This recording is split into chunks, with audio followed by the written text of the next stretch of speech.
di awal surat, Alam taro kaifa fa'ala rabbuka bi ashabil fil. Tidakkah engkau memperhatikan bagaimana Rabbmu bertindak terhadap tentara bergajah? Al-Hafidz Ibnu Katsir rahimahullah di awal tafsir surat ini menjelaskan tentang kisah penyerangan tentara bergajah yang dipimpin oleh Abraha kepada yang ingin menghancurkan Ka'bah. Disebutkan bahwa Dzu Nuwas adalah raja terakhir dari kabilah Himyar yang ada di Yaman, yang dia seorang musyrik. Dia ini, kata Ibnu Katsir, dialah yang membunuh Ashabul Ukhdud. Dia yang membunuh orang-orang kaum mukminin sekitar 20.000 orang, kaum mukminin, kaum mukminat yang dibakar, digali parit kemudian dibakar hidup-hidup, ya, sebagaimana Allah sebutkan dalam surat Ukhdud, ya. Innal ladzina fatanul mu'minina wal mu'minati tsumma lam yatubu falahum adzabu jahannam wa lahum adzabul harik. Yang membunuh rajanya dia namanya Dzu Nuwas, kata Al-Hafidz Ibnu Katsir rahimahullah. Dan yang terbunuh adalah orang-orang Nasrani. Orang-orang Nasrani sebelum datangnya Nabi Muhammad SAW. Terbunuhlah mereka semuanya. Tinggal satu yang lolos, namanya Daus Dzu Sa'laban. Daus Dzu Sa'laban ini, dia pun kabur, selamat, dan dia pergi mengadu ke Raja Syam, Kaisar di negeri Syam. Dan Kaisar beragama Nasrani. Maka Kaisar pun memerintahkan Raja Najasyi, ya, karena Najasyi Ethiopia dekat dengan Mekah, maka dia perintahkan agar Raja Najasyi dekat dengan Yaman menyerang Dzu Nuwas. Akhirnya Raja Najasyi mengirimkan 2 orang anak buahnya.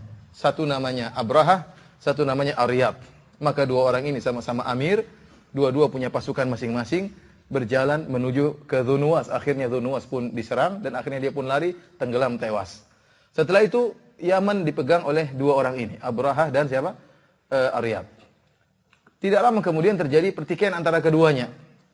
Akhirnya mereka bersepakat, daripada masing-masing kita, pasukan kita masing-masing bertempur, kita saja yang bertempur. Saya dan kau, wahai Abraha. Siapa yang menang maka dia jadi pemimpin. Akhirnya bertempurlah mereka berdua. Walhasil akhirnya Aryab pun meninggal. Jadilah Abraha yang menjadi pemimpin. Semua pasukan bergabung sama dia.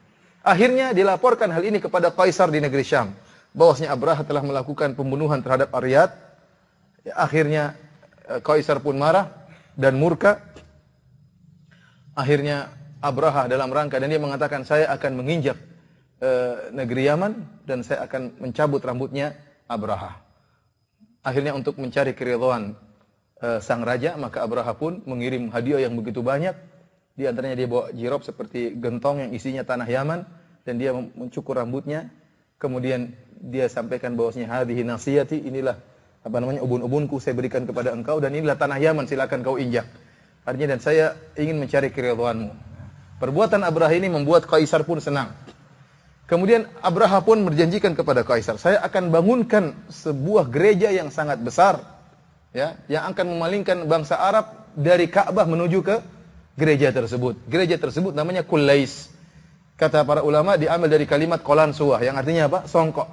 Artinya apa? Saking tingginya gereja tersebut, kalau ada orang yang lihat puncak gereja, songkoknya akan jatuh. Songkoknya akan jatuh, dan ini menunjukkan tingginya gereja tersebut. Maka Abraha pun membangun gereja yang besar tersebut.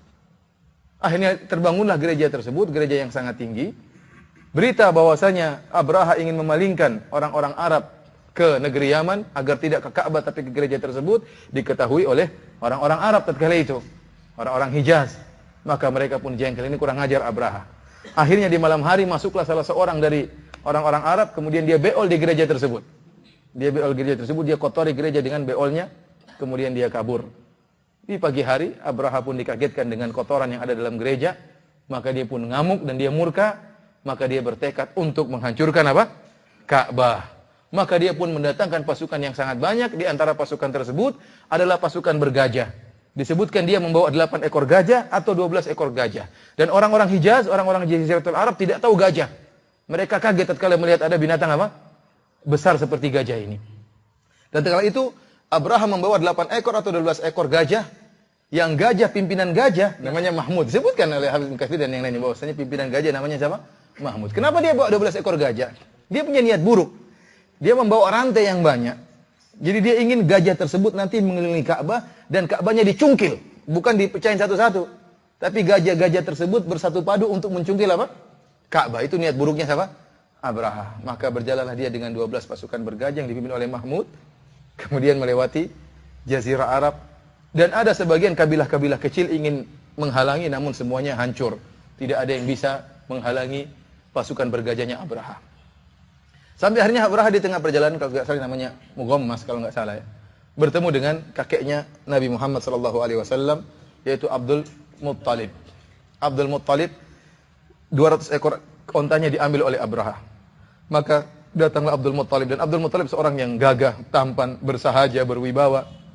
Oleh karena tatkala Abraha melihat Abdul Muttalib datang, dia pun tadinya duduk di singgasana, dia duduk di bawah dalam rangka menghormati Abdul Muttalib. Dan dia menyangka Abdul Muttalib datang untuk membela Ka'bah. Ternyata Abdul Muttalib waktu datang dia mengatakan, saya ingin onta-onta saya dikembalikan. Maka Abraha mengatakan, tadi saya menyangka kau demikian-demikian. Bagaimana kau datang untuk mengurus ontamu sementara kau biarkan Ka'bah ya tidak kau bela? Maka Abdul Muttalib mengatakan, ana rabbul ibil walil Ka'bah rabbun yahmiha. Saya adalah pemilik onta, kembalikan onta saya. Adapun Ka'bah ada pemilik yang akan membelanya. Kata Abraha dengan sombongnya, dia tidak akan bisa membelanya. Kata Abdul Muttalib, anta wa sya'nak, itu urusanmu. Ya, urusanmu. Akhirnya Abraha pun semakin ngamuk, Abdul Muttalib pun pergi, maka dia pun bawa pasukannya, pasukan bergajahnya menuju ke Ka'bah. Tatkala mulai berjalanlah Mahmud dan teman-temannya, tiba-tiba si Mahmud diam, tidak bergerak. Tatkala Mahmudnya diam, semua anak buah juga apa? Diam. Gajah-gajah yang lain pun diam. Maka jika Mahmud diarahkan ke sebelah kiri, dia berjalan. Jika diarahkan sebelah kanan, dia berjalan. Kalau suruh mundur, malah cepat mundurnya. Tapi kalau ke arah Ka'bah, dia berhenti, tidak mau. Bingung nih Abraha, ini bagaimana disuruh ke depan enggak mau, disuruh ke kanan jalan, ke kiri jalan, ke belakang lebih cepat untuk pulang. Enggak mau. Tatkala dia lagi sibuk mengurus gajah yang kebingungan tersebut, tiba-tiba Allah Subhanahu wa taala mengirimkan apa? Tayran ababil. Kata Allah Subhanahu wa taala, "Alam tara kaifa fa'ala rabbuka bi ashabil fil? Alam yaj'al kaidahum fi tadlil?" Bukankah dia telah menjadikan tipu daya mereka untuk menghancurkan Ka'bah itu sia-sia, tidak ada manfaatnya? Wa arsala alaihim tayran ababil. Dan Allah mengirim kepada mereka burung yang berbondong-bondong. Saya ingatkan, burung itu namanya bukan burung ababil, seperti ababil itu artinya apa? Berbondong-bondong. Jadi jangan bilang itu burung dara, ini burung ababil namanya, bukan. Ababil itu bukan nama burung, tapi artinya burung yang berbondong-bondong. Tiba-tiba muncul burung tersebut. Sebagian salaf ya menafsirkan bahwasanya burung tersebut, mereka mengatakan burungnya berwarna hijau. Tiba-tiba muncul. Tapi banyak perkataan salaf yang mengatakan itu tuyur bahriyah. Burung yang tiba-tiba muncul dari laut. Tiba-tiba datang. Ya, Allah mudah menciptakan burung yang tadinya tidak ada, tiba-tiba ada. Dia mengatakan kun fayakun, jadi maka jadilah. Dan yang menakjubkan, burung tersebut membawa, masing-masing burung membawa tiga butir batu. Dua di apa namanya? Kakinya, dan satu di paruhnya. Kata Allah Subhanahu wa taala, tarmihim bihijaratin min sijil. Jadi berbondong-bondong jalan. Kelompok-kelompok burung begitu banyak, berturut-turut, tidak berhenti-berhentinya, membawa 3 butir batu, kemudian tarmihim bihijaratin min sijil. Maka burung-burung tersebut melemparkan mereka dengan batu-batu yang berasal dari tanah yang terbakar. Faja'alahum ka'asfim ma'kul. Maka dia menjadikan mereka seperti daun-daun yang dimakan ulat.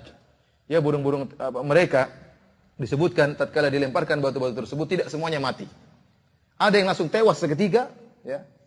Ada yang dijadikan buta. Oleh karenanya Aisyah menyebutkan dalam hadisnya, masih ada 2 orang buta bekas tentaranya Abraha yang meminta-minta, mengemis di zamannya Aisyah radhiyallahu taala anha. Jadi ada yang selamat namun cacat. Ada yang mati seketika, Abraha tidak mati. Dia terkena lemparan batu namun dia selamat. Maka dia pun berjalan menuju ke Son'a, ya, pulang ke negeri Yaman. Namun apa yang terjadi? Allah siksa dia. Di tengah perjalanan tubuhnya memprotoli, apa namanya? Lepas sedikit-sedikit. Rontok sedikit-sedikit, jarinya lepas. Tatkala sampai di Son'a, baru dadanya terbelah, kemudian mati dalam keadaan mengenaskan. Inilah para ikhwan yang dirahmati oleh Allah Subhanahu wa taala, tafsir dari surat Al-Fil yang menunjukkan bahwasanya Allah Maha Kuasa dan Allah bisa membela Ka'bahnya tanpa ada bantuan satu manusia pun. Bahkan tatkala orang-orang kafir Quraisy yang meninggalkan Ka'bah, tidak ada yang bela Ka'bah, tidak ada yang berhadapan dengan Abraha dan bala tentaranya, Allah mampu menghancurkan Abraha dengan hanya mengirim ya burung-burung yang membawa batu-batu kecil, akan tapi membinasakan mereka. Demikian saja mungkin saya bisa sampaikan tentang kisah surat Al-Fil ya.